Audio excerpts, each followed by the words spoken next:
All right, first episode. I'm fucking excited. It's take 3. I'm letting you in on the back end. I'm in my PJs again.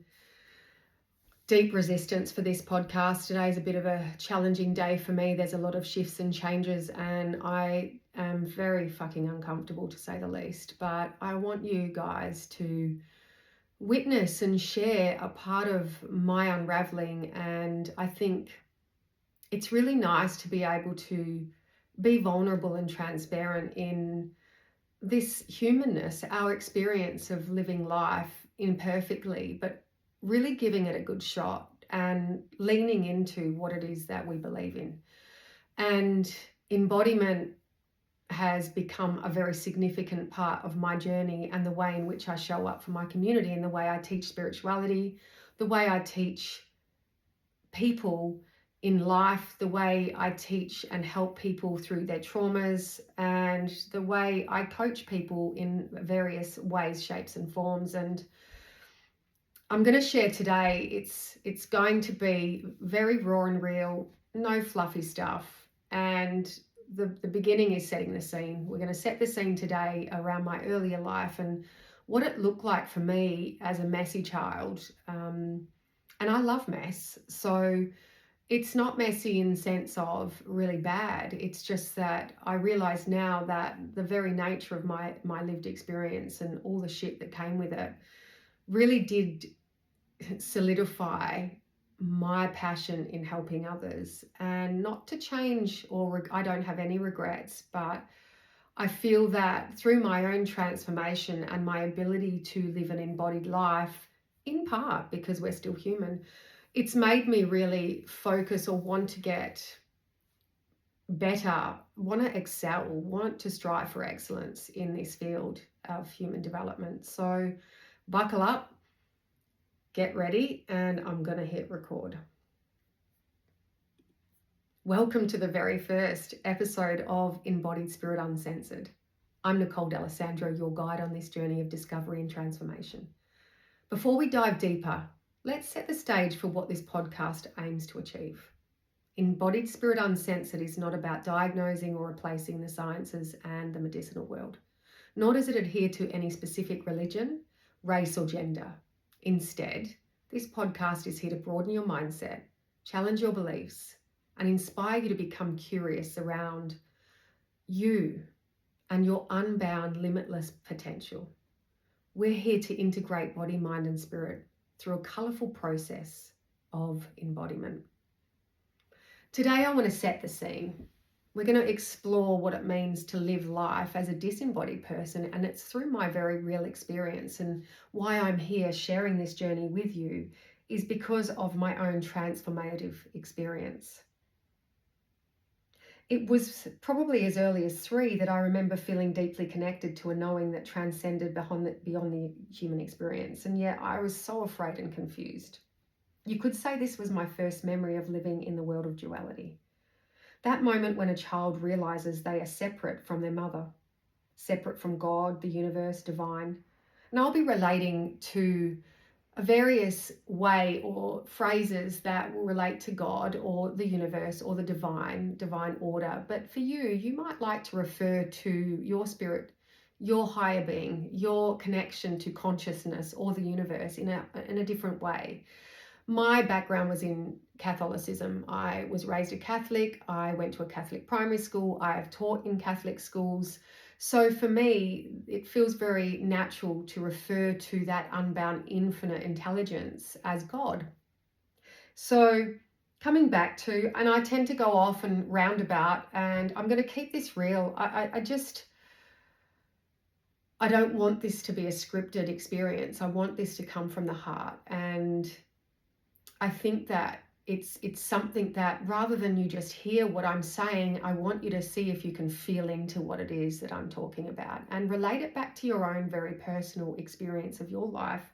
And I hope that today inspires you to reflect on your earlier life. And if it is painful or it brings about challenge, then go very gentle with yourself. Make sure you've got support. Make sure you have a friend to lean on, a person to call, a therapist or a coach of your own, or, hit me up, get in touch with me. So going back to my childhood, the first memory of 3, and it was quite confronting. My brother was born, and I felt a profound sense of responsibility to protect him. And yet my polarized sensory experience of being in a body meant that I became really overwhelmed. I became fucking jealous and very judgmental, and that brought about a lot of shame and guilt. And it was in these earlier years that I began to realize that life earthside was really confusing. Knowing wasn't enough, and I understood that I had this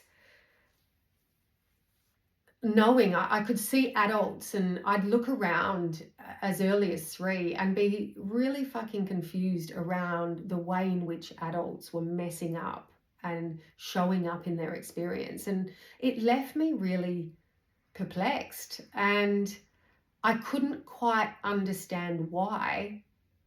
And now, as a 50-year-old, I do. But as a 3-year-old, a very, very different story. So, to know thyself is the mission that I basically went on from as early as 3. And it was through a series of failures, and fuck, did I fail well in my earlier years, that, I went on a journey, and it involved a lot of violations. That I've experienced abuse and addiction, and rage consumed me. And by the age of 14, I was messy. I was taking drugs, I was having sex at a very young age, I hated my mother, and I still carried such responsibility for my younger brother. However, rather than show up in a responsible manner, I just brought him into my world of mess. And we did have a lot of fun, let me tell you.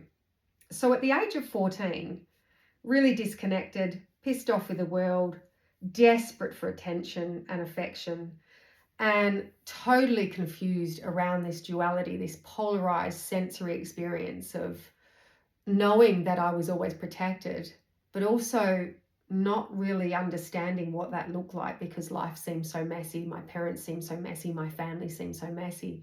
So I just was about to give up. And I felt this urge, or this nudge by spirit, to have my first seance. It was the last seance, by the way.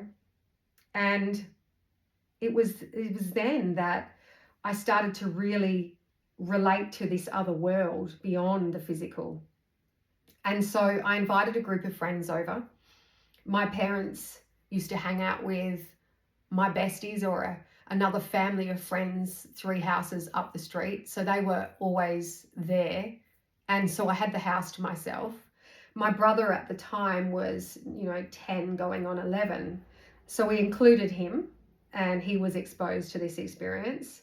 So I created that seance table. We sat around, and the intention behind it was rebelliousness, and it was really to gain a popularity, to be seen or perceived as cool. I wanted to be a cool person, because I always thought that my family were fucking uncool. So you're probably asking what this has to do with embodiment and the embodied spirit, but I think it's important that you get a little bit of an understanding of how my journey started, and why intention setting and these habitual processes are so important around living an embodied life. So coming back to, my intentions were way off. I was out for popularity. I was angry. I was enraged. I wanted to piss my parents off. I wasn't really thinking about the ramifications. I'd always had that innate wisdom and knowing that there was another world. I just didn't know what it looked like. So not a good idea. That's probably one little thing I would suggest in this is lesson 1. If you are going to work between worlds, or you are going to integrate and bring your mind, body, and spirit into union, be very specific with your intentions. Now my intentions only come from a place of high, loving capacity, with good intentions for everyone that's included. And I've had to learn that some of the challenging ways. So Turned out I disturbed a family of Indigenous Aboriginal elders, and for the next 6 years, they would remind me and my brother of their pissed offness for being woken through not good intention. And so my house, our family home, for the next 6 years until I moved out, and that's for another day, became very uncomfortable. And my brother, I might have him on here another day, but he can quote this, and it really made me understand the ramifications of dabbling and playing through the lens of being disembodied. I was disconnected. I didn't fucking know what I was doing. I didn't care. So we have lots of many stories that came from that, and it just then brought about more of an obsession around understanding the fuckery of life. Human behavior fascinated me, and the people in my life and what they had to endure.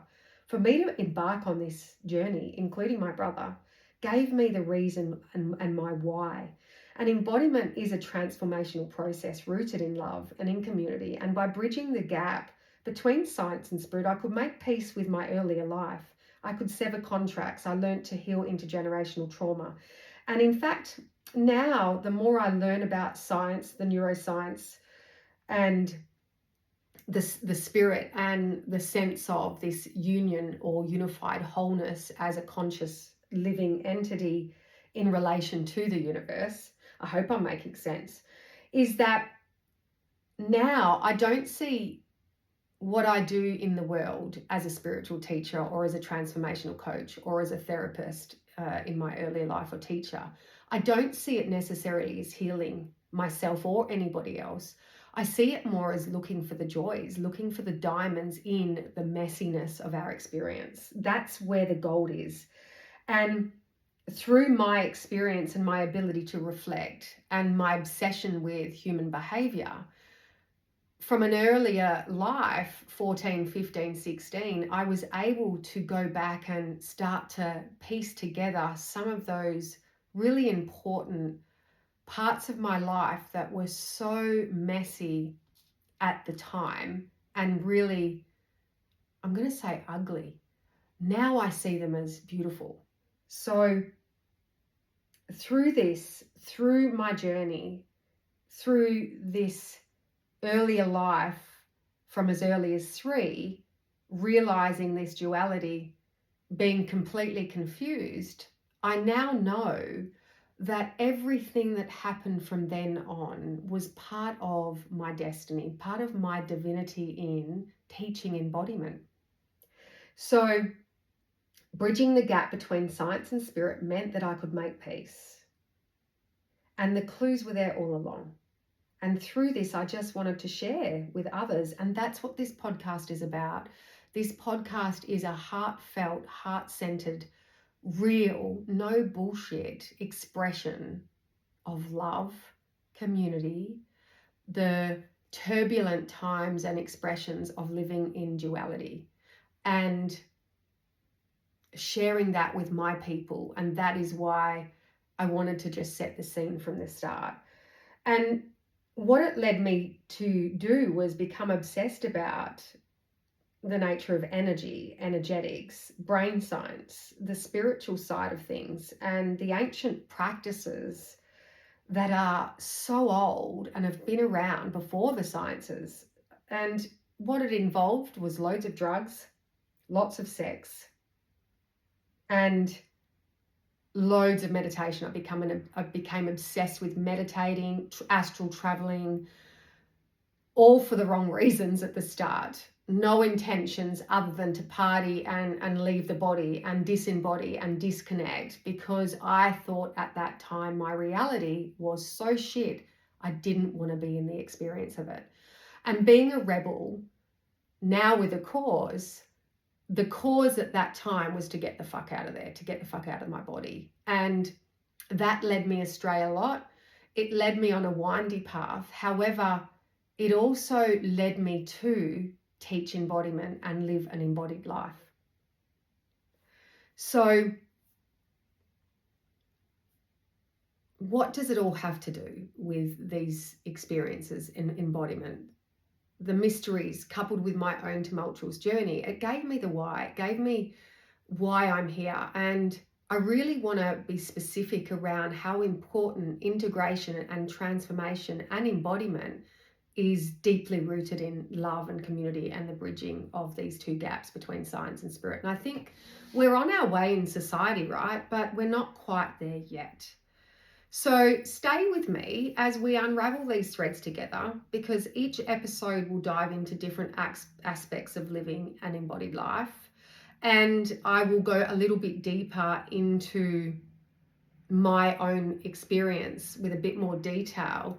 And hopefully the stories of my own expression and the shameful parts of me that I had to embrace before I could really honor and teach this work will give you permission to reflect, unshame, and consider where you're at in life and what your life is, where the trajectory of your life is heading, and what do you do with your expressions and experience of being disembodied. And I would want to say that every single human being on the planet will experience dissociative behaviors or dissociation, disembodiment, disconnectedness over their time of their life, because we live in the world of duality. And duality simply means separateness, these two opposing expressions of self. And that is the only way that spirit can learn to know thyself, because as an integrative whole, there isn't an ability to, what's the right word? I don't like the word compare, but the universe separated itself, created itself in the image and likeness of itself so that it could experience itself as itself. And in yoga, we refer to this as Maya. And Maya is an illusion. So the whole idea of embodiment is removing that illusion and bringing yourself back to center and collecting all of the parts, all of the moving parts, all of the shit parts, all of the good parts, all of the community parts, all of the intimate parts, all of the lifespan parts, and bringing it together into a unified whole so that you can almost lay it all out and see it for what it is. So look, I tend to go off on tangents. I hope you're following along. But really what I'm saying is it's about embracing the full spectrum of your experiences and turning them into a source of strength. So I'm going to leave you with that today. We spoke about duality, my experience as early as 3 in that reality, when I saw myself as myself in my brother and that separateness. We'll speak to a little bit more on the next episode. But thank you for tuning in to this very first episode. And please make sure to follow or subscribe to Embodied Spirit Uncensored, wherever you listen to podcasts. Don't forget to follow me on Instagram at Nicole D'Alessandro Perth, or visit my website at www.nicoledalessandro.com.au for more insights and updates. Until next time, keep embracing your journey, exploring your potential, and living into your truth. I'll see you in the next episode.